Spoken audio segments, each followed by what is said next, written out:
Hello and welcome everyone, this is S institute. My name is Saifullah. हम लोग electrostatic chapter पढ़ रहे हैं और इलेक्ट्रोस्टैटिक्स में हमने इलेक्ट्रिक फील्ड लाइंस के बारे में पढ़ा था लास्ट लेक्चर में और कंप्लीट किया था। आज हम लोग पढ़ने जा रहे हैं इलेक्ट्रोस्टैटिक पोटेंशियल के बारे में, यानी इलेक्ट्रिक पोटेंशियल के बारे में। तो इससे पहले वाले लेक्चर्स अगर आपने नहीं देखा तो देख लीजिए ताकि आपका कंसेप्ट क्लियर रहे। लेक्चर नंबर 10 है ये। तो बात करेंगे इलेक्ट्रोस्टैटिक पोटेंशियल का क्या होता है असल में। देखिए, इलेक्ट्रोस्टैटिक पोटेंशियल जो होता है, अगर इसका सिंपल सा डेफिनेशन एक नंबर के लाइक लिखा जाए तो it is given as work done per unit charge. Unit charge के ज़रिए जो वर्क किया जाएगा वो कहलाता है इलेक्ट्रोस्टैटिक पोटेंशियल। पोटेंशियल टर्म तो आप समझते ही हैं कि हर इंसान के अंदर पोटेंशियल होता है और उस पोटेंशियल की वजह से बहुत सारे लोग बहुत कुछ कर पाते हैं। एक पोटेंशियल खुद अंदर का होता है तो आदमी समझता है कि खुद उसके अंदर वो पोटेंशियल है। पोटेंशियल हमारे आसपास की वजह से इंसान के अंदर पोटेंशियल पैदा होती है, क्योंकि अगर एक कंपटीशन अगर ना हो तो किसी इंसान का पोटेंशियल कैसे पता चलेगा। तो इसी तरीके से मेडिकल का या इंजीनियरिंग का कंपटीशन होता है, एग्जामिनेशन होता है कि उसकी पोटेंशियल जांचा जाए कि वो क्या वाकई में वो डॉक्टर बन सकता है या इंजीनियर बन सकता है। तो इसी तरीके से हम बात कर रहे हैं इलेक्ट्रिक पोटेंशियल की। तो इलेक्ट्रिक पोटेंशियल है क्या चीज़?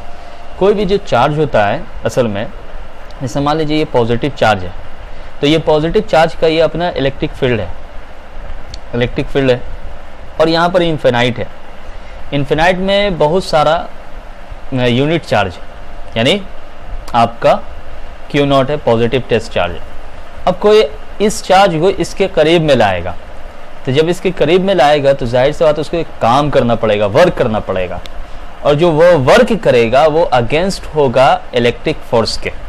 मतलब इसका प्रभाव जो है, इसका जो क्षेत्र है इलेक्ट्रिक फील्ड, इसका आसपास का जो रीजन है, उस रीजन की वजह से इलेक्ट्रिक फोर्स लगेगा। तो कोई मान लीजिए ये आदमी है, ये आदमी इस चार्ज को लेकर आ रहा है इसके करीब में, तो ये जो लेकर आ रहा है तो जो वर्क कर रहा है, यही वर्क इस चार्ज के जरिए जो किया जा रहा है, इस चार्ज को लेकर लाया जा रहा है एक पॉइंट पर, इसी को कहते हैं इलेक्ट्रोस्टैटिक पोटेंशियल या इलेक्ट्रिक पोटेंशियल। ये बात याद रहना चाहिए। अगर ये चार्ज को जब लेकर आएंगे तो यहाँ पर मान लीजिए इस रीजन पे यहाँ पर आइए ये Q0, तो जब ये यहाँ पर आएगा तो क्या होगा कि ये इसको रिपेल करेगा। तो जब ये रिपेल करेगा तो ये रिपल्सन होगा, तो फिर भी ये चार्ज को यहाँ पर रखने के लिए कुछ काम करना पड़ेगा। तो ये कंसेप्ट है, इस कंसेप्ट को और हम अच्छे तरीके से अभी समझ रहे हैं। अगर यहाँ पर माइनस रहता, सोर्स चार्जेस माइनस होता, तो क्या होता, रिपेल कर जाता, तो दोनों अट्रैक्ट हो जाता। तो दो चार्ज जब अट्रैक्ट हो जाता, मान लीजिए ये पॉजिटिव चार्ज है सोर्स चार्ज और ये नेगेटिव चार्ज है, तो इस ये Q0 है, पॉजिटिव टेस्ट चार्ज है। इस पॉजिटिव टेस्ट चार्ज को अगर इसके करीब में एक आदमी लेकर आ रहा है और जब लेकर आ रहा है तो ये क्या करेगा, पॉजिटिव दोनों को रिपेल करेगा, ये इसको दूर भेजने की कोशिश करेगा। तो जो वर्क कर रहा है, जो इसको यहाँ पर रखे लाकर, तो ये जो वर्क होगा ये होता है इलेक्ट्रिक पोटेंशियल, इसी को पोटेंशियल कहते हैं। अब ये चीज़ क्या है, अगर ये नेगेटिव सोर्स है, ये अगर नेगेटिव सोर्स है और ये पॉजिटिव टेस्ट चार्ज है, तो इसको अगर लाए, ये ऑटोमेटिक दोनों रिपेल कर जाएगा। लेकिन क्या होगा कि इसको दूर लेकर जाएगा, ये खींचने की कोशिश करेगी, इसको दूर लेकर जा रहा है ये, तो इसमें भी वर्क कर रहा है।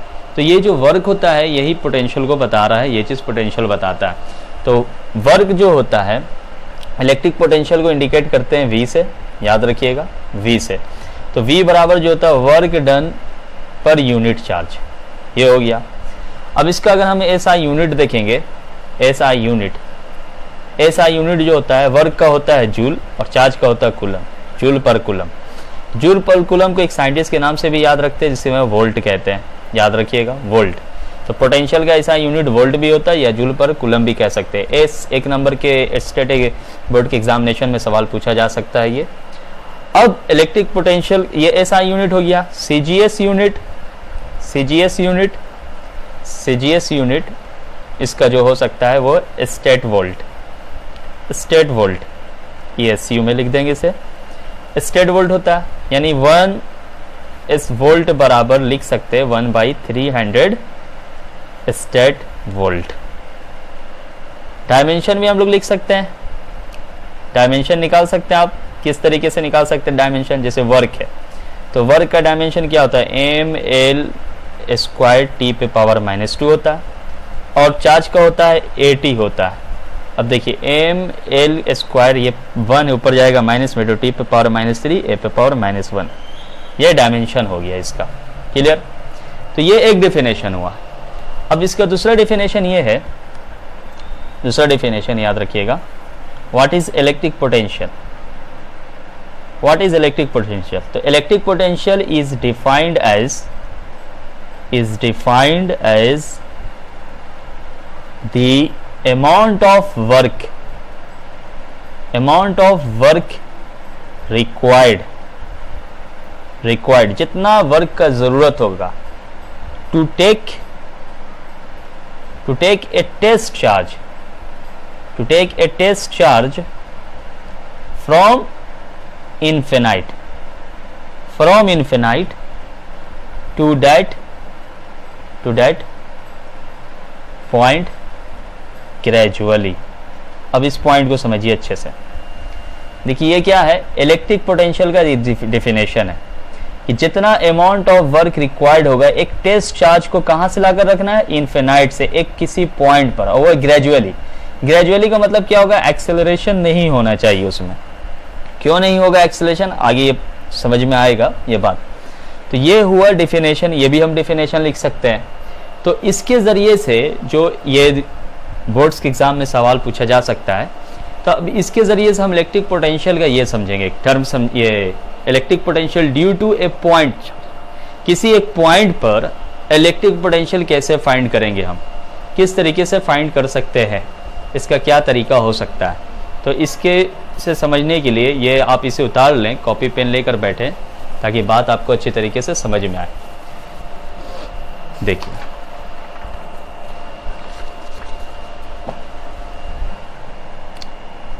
लिखिए, electric potential due to a point charge. अब इसे ये बात समझना है आपको, electric potential due to a point charge, ये 2 मार्क्स का आ सकता है आपके बोर्ड के एग्जाम में। इसका डेरिवेशन क्या है, एक सोर्स चार्ज है, एक सोर्स चार्ज है, यहाँ पर एक सोर्स चार्ज Q है इस पॉइंट पर, ये पॉइंट A है, इस पॉइंट से यहाँ पर एक पॉइंट P है जो R डिस्टेंस पर है। इस पॉइंट पर हमें बताना है कि इलेक्ट्रिक पोटेंशियल क्या होगा, what will be the electric potential. अब क्या होगा यहाँ पर कि इन्फिनाइट पर, इस इन्फिनाइट पर एक टेस्ट चार्ज मौजूद है। अब इस टेस्ट चार्ज को हम क्या करेंगे, धीरे धीरे लेकर आएंगे इस पॉइंट पर, धीरे धीरे ग्रेजुअली लिखा था। क्यों? क्योंकि जितना जिस फोर्स से हम लेकर आएंगे उसी फोर्स से तो इस पॉइंट पर भी चार्ज फोर्स, इलेक्ट्रिक फोर्स इस डायरेक्शन में लग रहा होगा। बात समझ में आ रहा है ना? उतना ही फोर्स लग रहा होगा जितना इलेक्ट्रिक फोर्स लगा रहा होगा इस पर, इसको इस तरफ ढकेलने के लिए। पॉजिटिव पॉजिटिव है तो इलेक्ट्रिक फोर्स लगेगा इसके डायरेक्शन में, इलेक्ट्रिक फील्ड के डायरेक्शन में। तो जब इस चार्ज को हम यहां पर लेकर आएंगे तो वो धीरे धीरे लेकर आएंगे, मतलब एक कांस्टेंट मोशन में रहेगा। आप जानते हैं ना न्यूटन फर्स्ट लॉ के हिसाब से कि जिस जब नेट फोर्स 0 होता है कांस्टेंट मोशन में, तो वो जिस वेलोसिटी से वो चलता है तो उस वेलोसिटी में वो चलता रहता है। तो किसी तरीके का एडिशनल वर्क हमें नहीं करना पड़ता। तो ये जो वर्क हम जो कर रहे हैं, यहाँ पर जो वर्क हो रहा है असल में, ये जो वर्क हम कर रहे हैं वो एक एक्सटर्नल वर्क हो रहा है, एक्सटर्नल हो रहा है, एक्सटर्नल फोर्स के जरिए लग रहा है। ये बात समझ में आना चाहिए। एक्सटर्नल फोर्स यहाँ पर, ये जो चीज है जब यहाँ पर आएंगे तो ये इलेक्ट्रिक फोर्स इस तरफ लगेगा, तो एक्सटर्नल फोर्स इधर लाएंगे, इस चार्ज को इधर लाने के लिए फोर्स इधर लगाएंगे, और ये क्या करेगा, इसको इलेक्ट्रिक फोर्स के जरिए इधर ढकेलने की कोशिश करेगा, इसको रिपेल करेगा। क्लियर ये बात? अब हम जानते हैं कि क्या हम निकाल रहे हैं, वर्क डन निकाल रहे हैं हम। किसके जरिए से निकाल रहे हैं, ये बात समझ में आ रहा है? तो अब देखिए वर्क डन हम निकाल रहे हैं। वर्क डन कहां से कहां, इन्फिनाइट से R, यानी इन्फिनाइट से लाना है कहां तक, R तक लाना है। पॉइंट P है मौजूद R पर। हम जानते हैं वर्क डन जो होता है वो क्या होता है, वर्क डन होता है force into displacement. Force into displacement होता है। अब यहाँ पर क्या है कि ये देखिए एक पॉइंट माना, यहाँ पर हमने एक डिस्टेंस लिया dx।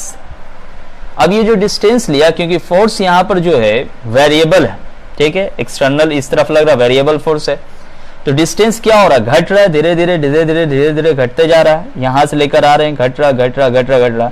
तो छोटा एक एलिमेंट डिस्टेंस लिया dx, ताकि इससे बात ये पता चले कि छोटा छोटा dx को अगर हम जोड़ देंगे साथ में इंटीग्रेशन के जरिए, तो टोटल डिस्टेंस का हमारा मामला निकल जाएगा फोर्स का। तो फोर्स इंटू डिस्प्लेसमेंट, तो क्या करेंगे हम, इंटीग्रेशन करेंगे, फोर्स इंटू डिस्प्लेसमेंट हो गया, वेक्टर के फॉर्म में यहां पर शो कर रहे हैं f डॉट dx। क्लियर? कहां से कहां, इन्फिनाइट से r तक, लिमिट इनिशियल से फाइनल पुश, तो इन्फिनाइट से r तक हो गया। क्लियर है बात? अब देखिए यहां पर जरा गौर करने वाली बात यह है कि ये इन्फिनाइट से तो r लिमिट ले लिया, f, अब डॉट को हम हटाएंगे तो क्या होगा, f फोर्स, ठीक है, dx cos थीटा होता है, ए बी कॉस थीटा होता है, ए डॉट बी का ए बी कॉस थीटा। तो एंगल कितना लेंगे, 180 डिग्री लेंगे या 0 डिग्री लेंगे? तो देखिए जब इसको हम लेकर आ रहे हैं तो डिस्प्लेसमेंट इस डायरेक्शन में हो रहा है ना, हमारा इस डायरेक्शन में डिस्प्लेसमेंट हो रहा है, डिस्प्लेसमेंट का डायरेक्शन इधर है, फोर्स भी इधर लग रहा है कि कौन सा फोर्स है, एक एक्सटर्नल एजेंसी वर्क कर रहा है, यानी कोई चीज ला रहा है इसको इस तरफ, एक्सटर्नल एजेंसी, और इलेक्ट्रिक फोर्स इधर की तरफ वर्क कर रहा है ये चीज। तो एक्सटर्नल एजेंसी वर्क करने की वजह से फोर्स और डिस्प्लेसमेंट का डायरेक्शन सेम है। तो जब फोर्स और डिस्प्लेसमेंट का डायरेक्शन सेम होगा तो कॉस कितना डिग्री होगा, 0 डिग्री होगा। क्लियर ये बात समझ में आ गया? अब देखिए क्या हुआ, ये r से इन्फिनाइट से r तक ले लिया, फोर्स तो हो गया। अब dx जो यहां पर होगा, dx निगेटिव में होगा, dx का वैल्यू क्या होगा, निगेटिव में होगा। cos 0 डिग्री का वैल्यू क्या होता है, 1 होता है। निगेटिव क्यों होगा, क्योंकि अगर ये पॉइंट है, दिस पॉइंट x यहां से लेकर के इन्फिनाइट तक एक डिस्टेंस मान रहे हैं हम, जो वेरिएबल डिस्टेंस है, x है, तो dx लिया हमने। तो अगर ये इस पॉइंट को हम मानेंगे x1, इस पॉइंट को क्या मानेंगे x1, और यहां से यहां क्या होगा x2, तो x2 और x1, तो हम जानते हैं डिस्टेंस जो होता है वो क्या होता है, डिस्टेंस जो होगा वो क्या होगा, final position minus initial position. तो फाइनल पोजीशन अगर हम, जैसे ये dx है, ये dx जो ले रहे हैं हम, तो यहां से यहां तक अगर हम x1 लेते हैं और यहां से यहां तक x2 लेते, तो ये हमारा इनिशियल पोजीशन होता है और ये हमारा क्या होता है, फाइनल पोजीशन होता है, यहां तक सॉरी यहां तक। तो ये हुआ हमारा इनिशियल, ये हुआ फाइनल। तो final minus initial, x1 minus x2, तो x2 तो बड़ा होता है, x1 छोटा होता है, तो डिस्टेंस किस में आता, माइनस में आता। तो f माइनस dx हो गया, वर्क डन इन्फिनाइट से r, ठीक है, इन्फिनाइट से r पर ला रहे हैं, r पॉइंट पर। तो अब यहाँ माइनस dx हो गया। क्लियर है बात? cos 0 डिग्री का वैल्यू 1 होता है, ये बात समझ गए। अब यहाँ पर हम फोर्स का वैल्यू पुट करेंगे। फोर्स का वैल्यू जो हमारा होगा वो होगा जाकर के, फोर्स का value k q into q naught by r square, यहाँ पर लाना है, यहाँ तक ले रहे हैं, इस पॉइंट पर लाना है हमें। तो यहाँ पर एक फोर्स लगेगा ना, इलेक्ट्रिक फोर्स, तो इलेक्ट्रिक फोर्स क्या होगा, k q into q naught by r square. Clear ये बात? अब देखिए ये एक्सटर्नल वर्क की वजह से भी माइनस में आएगा ये चीज, तो ये माइनस जो है हम इसको बाहर निकाल देते हैं, कांस्टेंट। cos 0 डिग्री का वैल्यू क्या होगा, cos 0 डिग्री का वैल्यू होता है 1, और यहाँ पर हमने लिख दिया dx। अब k q into q not r square जो है, r स्क्वायर, तो यहाँ पर r की जगह पे हम जो वेरिएबल डिस्टेंस यहाँ से यहाँ तक का जो मामला आ रहा है, यहाँ से यहाँ तक का x का, तो यहाँ पर x स्क्वायर लिखेंगे हम, सॉरी r लिखा गया था, x स्क्वायर लिखेंगे क्योंकि वेरिएबल डिस्टेंस ले रहे हैं हम। निकालना तो हमें इस पॉइंट पे, तो लिमिट हम ले चुके हैं, इन्फिनाइट से कहाँ तक, r तक लिमिट ले चुके हैं। अब इसको हम क्या करेंगे, k q और q नॉट को हम बाहर निकाल लेंगे। तो बाहर निकाल लेंगे minus k q into q not integration infinite से r 1 by x square dx। 1 by x square dx का इंटीग्रेशन करेंगे तो क्या आएगा, आप जानते हैं, minus k q into q not infinite से r हो गया, 1 बाई एक्स स्क्वायर का करेंगे तो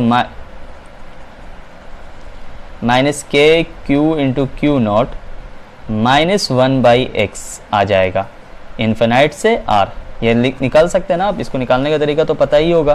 तो एक्स पे पावर -2 हो गया, इसका इंटीग्रेशन करेंगे तो एक्स पे पावर -2 + 1 -2 + 1 माइनस में आएगा, नीचे माइनस आ गया, नीचे आ गया तो माइनस एक्स पे पावर -1 को क्या कैसे लिखेंगे 1/x हो जाएगा, ये माइनस माइनस हो जाएगा 1/x आ गया, लिख दिया। माइनस माइनस सब क्या हो गया प्लस हो गया। तो जब माइनस माइनस प्लस हो जाएगा, यहाँ r और इन्फिनाइट का वैल्यू x की जगह पे पुट करेंगे तो क्या आ जाएगा के q into q not r 1/x है, तो ये x की जगह पे वैल्यू हो जाएगा r, इन्फिनाइट का तो कोई वैल्यू नहीं होगा, नहीं 0 हो जाएगा, इन्फिनाइट से r तक। ये वर्क डन हो गया हमारा। अब इस वर्क डन से हम इलेक्ट्रिक पोटेंशियल निकाल रहे हैं ना, तो इलेक्ट्रिक पोटेंशियल क्या होता है, हम जानते हैं इलेक्ट्रिक पोटेंशियल V बराबर होता है work done by unit charge. तो वर्क डन हमारा हो गया K q into q naught by r by q naught, ठीक। क्यू नॉट से क्यू नॉट कैंसिल हो गया, तो V बराबर आ गया के क्यू बाई आर। ये हो गया हमारा डेरिवेशन। समझ में आए? ये समझाने के लिए इतना बात, सिर्फ कंसेप्ट आया ये चीज़ कि dx माइनस किस तरीके से हुआ, 0 डिग्री क्यों हुआ, ये सारी बात क्लियर। ये बात यहाँ तक समझ में आ गया आसान तरीके से, तो इसको आप उतार लीजिए, इसको आप उतार लें। ये 2 नंबर में बोर्ड के एग्जामिनेशन में आता है ये क्वेश्चन, ठीक।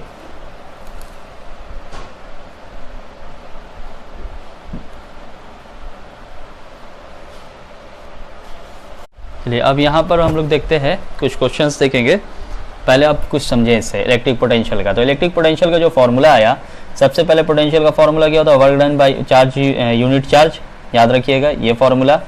और दूसरा फॉर्मूला V बराबर जब सोर्स चार्ज दिया रहे के क्यू बाई आर, ठीक है। ये यहाँ पर क्यू नोट कर देंगे हम, टेस्ट चार्ज रहेगा यहाँ पर, क्लियर। V बराबर के क्यू बाई आर। अब याद रखिएगा कि अगर सोर्स चार्ज पॉजिटिव है और यहाँ इस पॉइंट P पर R डिस्टेंस पर मौजूद है, तो V जो लेंगे के क्यू प्लस में होगा बाई आर, क्लियर। और अगर सोर्स चार्ज नेगेटिव है तो यहाँ से जो पॉइंट P आएगा R डिस्टेंस पर, तो पोटेंशियल जो निकालेंगे के माइनस क्यू बाई आर, यानी साइन के साथ लेना, ये बात याद रहना चाहिए। किसके साथ लेना? साइन के साथ, क्लियर। ये बात समझ में आ गया। अब देखिए यहाँ पर एग्जाम्पल्स को समझिए कुछ। जैसे अगर हम बात करें डायपोल समझते हैं ना, equal magnitude of positive and negative charge, उसको डायपोल कहते हैं, पढ़ेंगे आगे। अब देखिए हम क्या ले रहे हैं, क्यू लिया,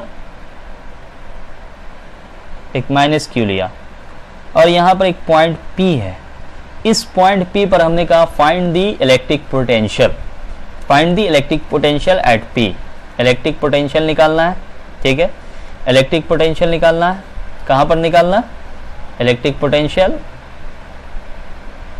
एट पॉइंट P पर। अब यहां से यहां तक का डिस्टेंस r दिया हुआ, यहां से यहां तक का डिस्टेंस r दिया हुआ P से, क्लियर। अब हम जानते हैं कि इलेक्ट्रिक पोटेंशियल जो निकालेंगे, तो यहां पर इसके जरिए जो पोटेंशियल निकलेगा, क्लियर। ये पॉइंट, ये A मान लेते हैं, ये B मान लेते हैं, तो A P पर निकाल रहे हैं, क्लियर। तो क्या हो जाएगा हमारा जो वैल्यू होगा वो होगा के क्यू बाई आर। पॉजिटिव है, पॉजिटिव। B के जरिए P पर निकाल रहे हैं, कैसे निकलेगा? K minus q by r, formula हम जान रहे हैं। अब दोनों को हम निकाल के ऐड करेंगे, जोड़ देंगे, टोटल जो हुआ हमारा इलेक्ट्रिक पोटेंशियल, दोनों को ऐड कर दिया, के क्यू आर प्लस, ये क्या आया? माइनस में आया। अब देखिए प्लस माइनस सेम हो गया, कैंसिल हो गया, वैल्यू कितना आया? 0 आया, क्लियर। ये बात समझ में आ गया आसान तरीके से, इजी वे में, बहुत अच्छा। चलिए अब हम लोग दूसरा क्वेश्चन देखते हैं। ये छोटा सा एग्जांपल था, देखिए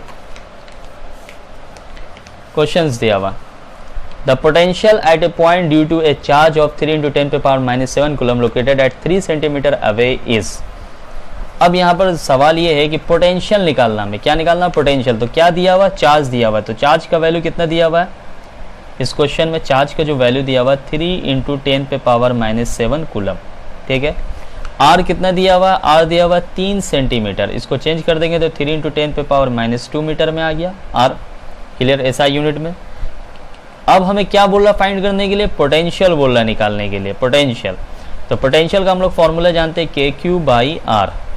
के का वैल्यू होता है 9 इंटू 10 पे पावर 9 और क्यू का वैल्यू जो है 3 इंटू 10 पे पावर -2, ये सॉरी -7, यहाँ पर है 3 इंटू 10 पे पावर -7 और r का वैल्यू 3 इंटू 10 पे पावर -2 पुट कर दिया। 3 से 3 क्या हो गया, कैंसिल हो गया। क्लियर है बात।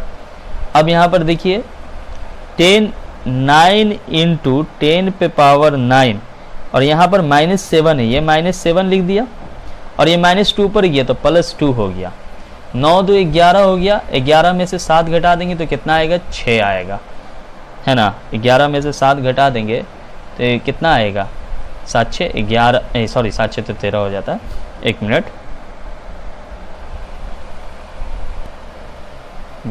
तो देखिए कितना हो गया, 9 इंटू 9 2 11, 11 में से 7 जाएगा तो कितना बचेगा, 4। तो इसको हम लोग लिख सकते हैं 90 इंटू 10 पे पावर 3 वोल्ट। अब 90 इंटू 10 पे पावर 3 वोल्ट को हम लोग कैसे लिख सकते हैं, 90 10 पे पावर 3 का मतलब होता है किलो और V4 हो गया वोल्ट। तो V जो आया हमारा पोटेंशियल 90 kV आया, तो इस ऑप्शन नंबर ए हो गया हमारा। क्लियर है बात, ये सवाल समझ में आ गया। अब दूसरा सवाल देखिए, दूसरा क्वेश्चन, ठीक है। दूसरा क्वेश्चन भी वही कह रहा सवाल ये कि पोटेंशियल निकालना है, पोटेंशियल फाइंड करना है, the potential at a point due to charge. अब देखिए चार्ज जो दिया हुआ है वो दिया हुआ माइनस में 3 इंटू 10 पे पावर -7 कूलम, ठीक है। आर बराबर दिया हुआ 3 सेंटीमीटर, चेंज कर देंगे 3 इंटू 10 पे पावर -2 मीटर हो गया। अब हमें क्यू और आर तो हो गया, अब हमें फाइंड करना वी, तो वी बराबर होता है के क्यू बाई आर। तो के का वैल्यू हो गया 9 इंटू 10 पे पावर 9, क्यू का वैल्यू हो गया -3 इंटू 10 पे पावर -7 और आर का वैल्यू हो गया 3 इंटू 10 पे पावर -2। अभी जो हमने वैल्यू लाया था वो कितना आया था, 90 kV। अब यहाँ पर माइनस है तो ये क्या आएगा, माइनस में आ गया आंसर, ये हो गया हमारा आंसर। क्लियर, तो ये क्वेश्चन क्लियर हो गया, समझ में आ गया आसान तरीके से। Q बराबर -3 इंटू 10 पे पावर -7, आर बराबर इतना दिया हुआ था ये, तो माइनस की वजह से किस जो इलेक्ट्रिक पोटेंशियल आया माइनस आया। तो चार्ज अगर पॉजिटिव होगा तो पॉजिटिव पोटेंशियल और चार्ज नेगेटिव होगा तो नेगेटिव पोटेंशियल आएगा, ये बात याद रहना चाहिए, ठीक है। अब दूसरा सवाल देखते हैं हम लोग।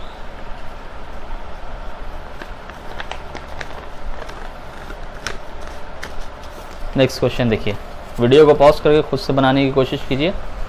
देखिए नेक्स्ट क्वेश्चन आपका ये है, कह रहा है कि इलेक्ट्रिक फील्ड निकालना है किस पर, पॉइंट O पर निकालना है। ड्यू टू 4 चार्जेस है जो स्क्वायर है, मतलब एक स्क्वायर बना हुआ है, जरा गौर करना ये चीज़, ये स्क्वायर है, ये स्क्वायर है। अब यहाँ पे ये सेंटर है आपका O, इस सेंटर O पर हमें क्या निकालना, electric find the electric potential होगा, यहाँ पर फील्ड लिखा गया इलेक्ट्रिक पोटेंशियल। क्या फाइंड करना है, इलेक्ट्रिक पोटेंशियल। तो इलेक्ट्रिक पोटेंशियल हमें फाइंड करना है, चार्जेस है हमारा +3 microcoulomb, +2 microcoulomb, -4 microcoulomb, +8 microcoulomb. Clear, यहाँ से यहाँ जो आपका डिस्टेंस है वो है r, और r का वैल्यू दिया हुआ है 2 सेंटीमीटर। तो r बराबर दिया हुआ है 2 सेंटीमीटर, अगर r को हम लिखेंगे तो 2 इंटू 10 पे पावर -2 मीटर हो गया। अब देखिए इस पर हर का डिस्टेंस तो सेम होगा, सबका डिस्टेंस क्या होगा, सेम होगा, सबका डिस्टेंस सेम होगा, r के बराबर होगा। तो हम क्या कर रहे हैं, नेट इलेक्ट्रिक फील्ड निकाल रहे हैं, नेट इलेक्ट्रिक पोटेंशियल। तो नेट इलेक्ट्रिक पोटेंशियल जब हम निकालेंगे तो इस पॉइंट को अगर हम कंसीडर कर लें, ठीक है, ये इसे मान ले A हो गया, ये B हो गया, ये C हो गया, ये D हो गया। तो A के जरिए O पर निकाल लें, ठीक, प्लस B के जरिए O पर, प्लस C के जरिए O पर, प्लस D के जरिए O पर। क्लियर। अब देखिए इसमें क्या है, एक चीज कॉमन आएगा सब में, फॉर्मूला अगर पुट किया जाए के क्यू बाई आर प्लस के क्यू बाई आर प्लस के क्यू बाई आर प्लस के क्यू बाई आर, कॉमन क्या आ रहा है, आर तो डिस्टेंस सबका बराबर होगा और के, तो के बाई आर कॉमन निकाल लिया। अब क्यू का वैल्यू हमें पुट करना है, ठीक है। तो पहला क्यू है, क्यू, या फिर हम सिर्फ अगर के बाहर निकालें, चलिए के बाहर निकाल लिया तो क्यू बाई आर करते हैं। तो क्यू का वैल्यू ए के जगह पे +3 माइक्रोकूलम, तो 3 × 10 पे पावर -6, अब बाई क्या हो गया आर प्लस, उसके बाद आइए 2 माइक्रोकूलम 10 पे पावर -6 बाई आर, और फिर उसके बाद क्या आ गया प्लस, ये माइनस में है तो इलेक्ट्रिक फील्ड माइनस, और प्लस माइनस क्या होगा यहाँ पर माइनस हो जाएगा, -4 × 10 पे पावर -6 माइक्रोकूलम है तो -6 हो जाएगा बाई आर। अब यहाँ पर ये पॉजिटिव है तो ये हो जाएगा प्लस, क्लियर। तो 8 × 10 पे पावर -6 बाई आर। अब जरा गौर कीजिए आप, 10 पे पावर -6 बाई आर कॉमन आ रहा है, बाहर निकाल लेंगे, 3 2 5, 8 5 13, 13 में से 4 घटा देंगे तो कितना आएगा 9 आएगा। मतलब क्या आया k × 10 पे पावर -6 बाई आर को ले लिया बाहर, 3 + 2 -4 + 8, तो 8 2 10 3 13, 13 में से 4 घटा देंगे तो कितना बचेगा 9 बचेगा। तो k का वैल्यू पुट कर दिया 9 × 10 पे पावर 9, 10 पे पावर -6 × 9। अब भाई r का वैल्यू कितना हो गया 2 × 10 पे पावर -2 पुट कर दिए यहाँ पर, 9 9 81, 81 बाई 2 इंटू 9 में से 6 घटा देते हैं, ये -2 ऊपर चला जाएगा, 10 पे पावर 9 -6 + 2, 9 2 11 हो गया, 11 में से 6 घटाएंगे तो 6 5 11 आ जाएगा, 11 तो 81/2 × 10 पे पावर कितना आ गया हमारा वैल्यू 5 आ गया। अब इसको अगर हम करेंगे तो 40.5 × 10 पे पावर 5 आएगा। और अगर इस, अब देखिए मिलाते ऑप्शन में, ऑप्शन में क्या है हमारा 40 तो है नहीं, 4.05 है, तो हम 4.05 करेंगे तो यहाँ एक बढ़ जाएगा 10 पे पावर 6, ये हो गया हमारा वोल्ट, ये हो गया इलेक्ट्रिक पोटेंशियल। क्लियर ये बात, कैलकुलेशन और कुछ है नहीं। समझ में आ गया ये क्वेश्चन, इजी था, ज़्यादा टफ नहीं था ये चीज़। दूसरा क्वेश्चन समझिए,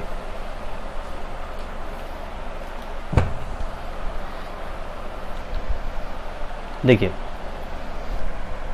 दूसरा क्वेश्चन अगर ये रहे कि ट्रायंगल दिया रहे, इक्विलैटरल ट्रायंगल। अब इस इक्विलैटरल ट्रायंगल में क्या है, find the electric potential, find the electric potential at centre, इसके सेंटर को जी कहते हैं, सेंटर पर अगर हमें निकालना है यहाँ पर, या ओ ले लेते हैं हम, ठीक है, या जी ले कोई बात नहीं, यहाँ जी दे दिया पॉइंट, इस पे निकालना हमें, और ये एल है, ये एल है और ये एल है, ठीक। तो अब देखिए 3 चार्जेस है, क्यू, क्यू और क्यू, तीनों चार्ज का डिस्ट्रीब्यूशन है, इस सेंटर पर हमें निकालना है। तो इस सेंटर पे जब हमें निकालेंगे तो हमें क्या मालूम होना चाहिए, हमें मालूम तो ये होना चाहिए कि यहाँ से यहाँ तक का डिस्टेंस क्या होगा, है ना, यहाँ से यहाँ तक का डिस्टेंस क्या होगा और यहाँ से यहाँ तक का डिस्टेंस क्या होगा। क्लियर है ये बात। अब देखिए आप जानते ही ये चीज़ एकदम आसान तरीका, ये निकालना ज़्यादा कोई टफ है नहीं और मुश्किल नहीं है ये चीज़। सबसे पहले ये देखिए कि अगर ये 60 डिग्री ले लें, ये हम ले लें यहाँ से यहाँ तक, इस पॉइंट को डी मान लें हम, ठीक है, ये ए हो गया, ये बी हो गया, ये सी हो गया, इस पॉइंट को हम डी मान लिया, ठीक। तो ये 60 डिग्री होता है, ये कितना होता है 60 डिग्री, ज़रा समझेंगे, ये डी हो गया, ये बी हो गया, ये ए हो गया, ये हो गया 60 डिग्री। tan 60 बराबर अगर हम लिखेंगे tan 60, ये समझाने के लिए बताया जा रहा है, तो AD/BD लिखेंगे, परपेंडिकुलर बाई बेस √3 हो जाएगा tan 60 का वैल्यू, BD हो गया आधा हो जाएगा, ये बीच में है मिड पॉइंट पर है तो L/2 हो गया। तो AD का वैल्यू किसके बराबर आ जाएगा √3 L/2।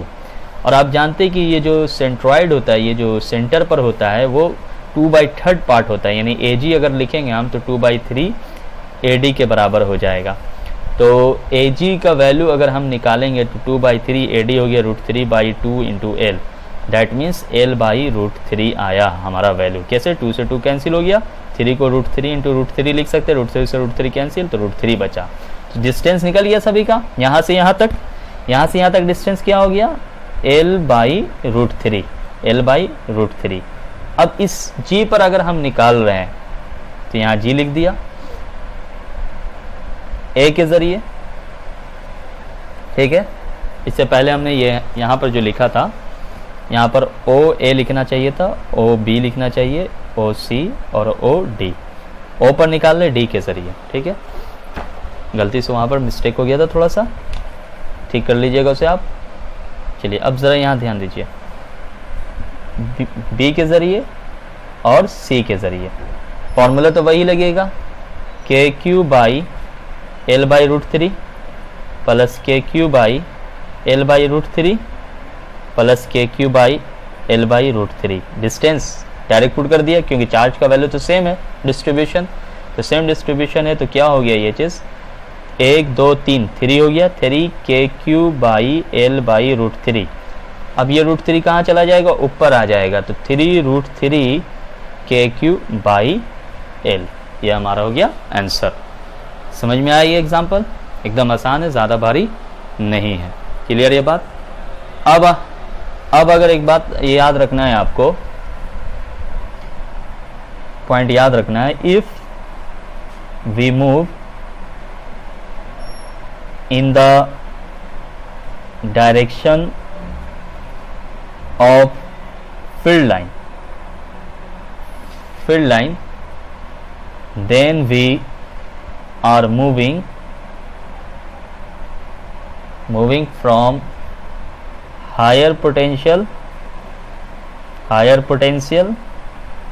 to lower potential। याद रखना ये बात। मान लीजिए एक हम पॉजिटिव चार्ज है, पॉजिटिव चार्ज से इलेक्ट्रिक फील्ड का डायरेक्शन क्या होता है, ये बात आप सब जानते हैं, बाहर की तरफ जाता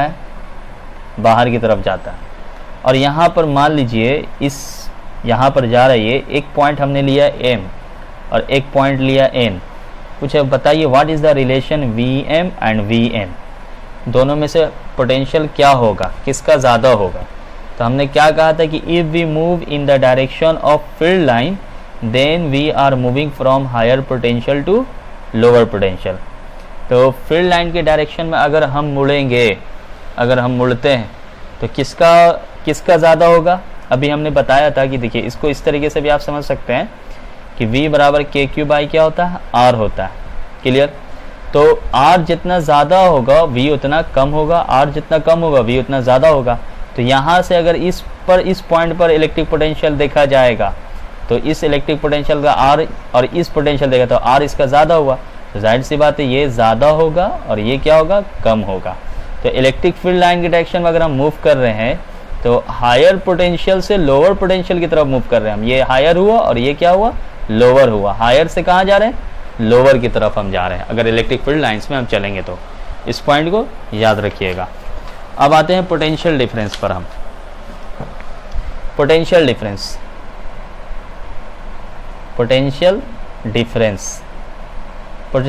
डिफरेंस जो होता है उसको शॉर्ट फॉर्म में PD भी लिखते हैं इस तरीके से, या फिर इस तरीके से P.D भी लिखते हैं, इस तरीके से लिखते हैं। तो ये होता है क्या चीज़ है, इसको याद रखना है, the difference of potential between two points is called potential difference. यानी दो पॉइंट्स का जो डिफरेंस होगा पोटेंशियल का, वो पोटेंशियल डिफरेंस होता है। पोटेंशियल जो एक रिलेटिव क्वांटिटी है, ये बात याद रखिएगा, इसमें रेफरेंस की ज़रूरत होती है, बगैर रेफरेंस के ये चीज़ होगा नहीं। पोटेंशियल एनर्जी हम लोग पढ़े हैं वर्क पावर एनर्जी में, तो रेफरेंस होता है, बगैर रेफरेंस की ये चीज़ बताया नहीं जा सकता। पोटेंशियल एनर्जी में आप ये बात जानते हैं, पोटेंशियल चेंज होता है, पोटेंशियल डिफरेंस चेंज नहीं होता है, ये बात याद रखिएगा, ठीक है। पोटेंशियल चेंज हो सकता है, पोटेंशियल डिफरेंस चेंज नहीं होता है। तो इसको हम लोग इस तरीके से रखते हैं, डेल V बराबर V final minus V initial, ये होता है पोटेंशियल डिफरेंसेस।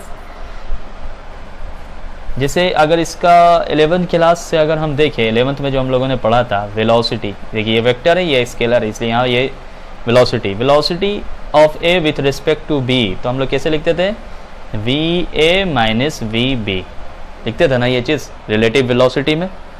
अब यहाँ पर देखिए, इसको अगर हमें लिखना पड़ेगा कि हम पोटेंशियल निकाल रहे कहाँ से कहाँ, ए से हम बी की तरफ जा रहे हैं।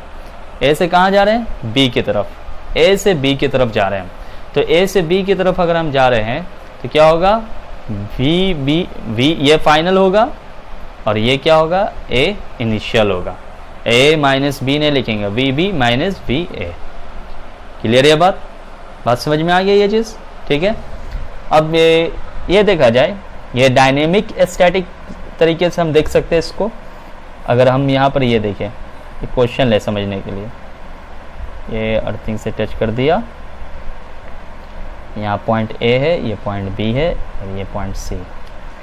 कह रहा है कि गिवन में दिया हुआ है वी, वोल्टेज दिया हुआ है इसका 220, ठीक। बोला then find V A and V B. तो हम जानते हैं V A and V B. अब बताइए आप ज़रा सा, वी ए देखिए यहाँ पर वी ए बी बराबर जो हम लोग लिखते थे, क्या लिखते थे, वी बी माइनस वी ए।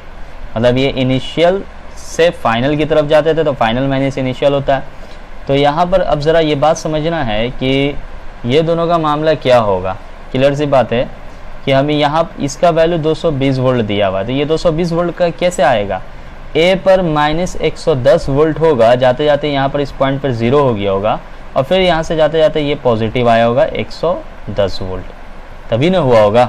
ये बी पर पॉजिटिव 110 वोल्ट होगा, ए पर माइनस 110 वोल्ट होगा। देखिए किस तरीके से आप समझ सकते हैं, 110 वोल्ट माइनस 110 वोल्ट, माइनस क्या हो गया, प्लस 220 वोल्ट। क्लियर है बात, समझ में आ गया ये आसान तरीके से। तो ये था इलेक्ट्रिक पोटेंशियल। अब ये फॉर्मूला याद रखिएगा, V बराबर वर्क डन बाई चार्ज होता है, वर्क डन बाई चार्ज। तो V के अगर पोटेंशियल डिफरेंस दिया रहेगा तो क्या लिख सकते हैं, V B minus V A बराबर W बाई क्यू, और W बराबर की लिख सकते हैं V B minus V A into q. ये सब फॉर्मूला है जो समझ में आना चाहिए। अब यहाँ पर एक क्वेश्चन है, देखिए ज़रा समझिए, आखिरी क्वेश्चन है ये।